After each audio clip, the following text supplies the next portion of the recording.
Good evening. Thank you, Mr. Chairman, and thank you, committee members. I appreciate the opportunity to again approach the committee and talk about some legislation that's going to restrict the way eggs are produced in the state or in other states selling eggs into Rhode Island.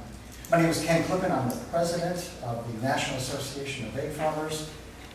We have about 200 farmers around the country, including Eli. He's one of the farmers. He's the only farmer that is part of our group here in Rhode Island. Our farmers produce about 14 billion eggs a year, just over 1 billion dozen. So we have a number of farmers that are very concerned about what's happening here in Rhode Island because it does set precedents for other states. Now, I have a background in poultry science. I have a Bachelor of Science and a Master of Science in poultry science. And I usually pause when I'm out there to allow the laughter to subside. But I went to college to study chickens. I've been in the industry for over 40 years. And I've spent a lot of time talking to egg farmers and talking about the impact that legislation like this will have. We oppose this legislation, H6023. We oppose it for some very specific reasons. And I'll be very short, so I'd like to have my comments entered into the record officially. We do have all of us have copies. Okay, very good. Okay. And the reason we oppose the legislation is that chickens have an inherent behavioral trait. It's called a pecking order. You've heard that perhaps, but that applies specifically to chickens. And so when chickens are confined in a small space like that, the pecking order is established among those 6 or 8 chickens. Whereas if you take all the chickens in Eli's operation and put them on the floor, you're going to have that pecking order established among 40,000 chickens. So those that are lower on the pecking order will be pecked to death. That's why the mortality among cage-free egg farmers is twice what it is in conventional cages. Twice the number of chickens die as a result of that. Because of that pecking order that's been established, we don't oppose cage-free farming. In fact, I think what the representative said about let the market decide, and that's what's happening. The market is deciding. And the nice thing about the market deciding is it doesn't violate the Commerce Clause of the U.S. Constitution, which does regulate. It allows Congress to establish the confines as it relates to commerce, not states to do that. In my comments, I wanted to address the space allowances. We do allow 67 to 76 square inches per chicken, depending on the type of chicken that's being used. Up here would be the larger size. And I referenced 6 scientific journals that show that is the ideal space for producing eggs. The food safety concerns, Sarah did address those. I wanted to note for the committee's attention that the Penn State researchers in September came out with research. They published that. They noted after they had collected data from 6,000 eggs from 200 selling points across the state that they found more salmonella in backyard chicken flocks than they did in conventional cage systems.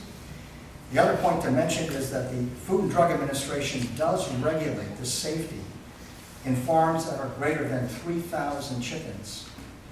Eli's farm is greater than 3,000 chickens, but all these other farms, these cage-free farms or these backyard flocks, are under no federal regulation. That regulation requires continuous testing of the house for environmental salmonella. It requires that if they do find any salmonella, that all those eggs, they sample those eggs, 1,000 eggs. If they find it in the eggs, all the eggs have to go to pasteurization, which will kill the salmonella. So that is already regulated. I think it's interesting that we are talking about food safety, and this last year, the times that we've had recalls of eggs were associated with cage-free egg farming, not conventional cages. There was a major outbreak in 2010, but that particular farmer was in violation of the Food and Drug Administration's requirements as it relates to production practices. Now, one of the things I wanted to mention, and I wanted to draw your attention to the last page on my testimony. This is what it looks like. I want this kind of hold it up so people can actually see what it looks like. Now, this is data that we received from the National Shell Egg Index report. This is actual results that USDA has published, indicating that when California implemented their 116 square inches, which is a lot less than what you intend to do here in the state of Rhode Island, they averaged 90% greater in cost, greater in expense for all the eggs sold in California for all of 2016 compared to the rest of the nation. The red line is the California price, the blue line is the price. See, this is our color. Oh, well, if you look at the top line. Is California. Right. This is the Egg Markets Overview Report by the U.S. Department of Agriculture. It came out March 31, just last week. And they noted the price of cage-free eggs versus regular produced conventional eggs. They were talking about features for eggs in the supermarkets, 93 cents per dozen for conventional eggs. The cage-free eggs were $3.02 per dozen. So it's a lot more than just 2 cents per dozen. Now, the comment was made about $90,000 being the cost to make that conversion. It's about $40 per bird is the cost to convert to a cage-free system, because you have to change the feeder system, you have to change the watering system, whatever you're putting into that cage-free facility. Eli's operation, the cost to convert would be $1.6 million. $90,000 will take care of about 2,200 chickens. And of course, that's below the number of chickens that are being regulated by the Food and Drug Administration. It's 3,000 layers per farm. So for those reasons, I wanted to come up here to once again address this committee to say it's not going to improve the welfare because we have pecking on chickens. If you increase the population size, you're going to have a lot more pecking, you're going to have a lot more mortality, twice the mortality. It's not going to improve food safety. The smaller farms are not being regulated by the Food and Drug Administration. The other factor is what Penn State published, showing that there is an increase in salmonella in these small backyard flocks. And then you look at the price differential in California. This is the first time we actually have data to actually present. We've had studies that showed much lower price projections.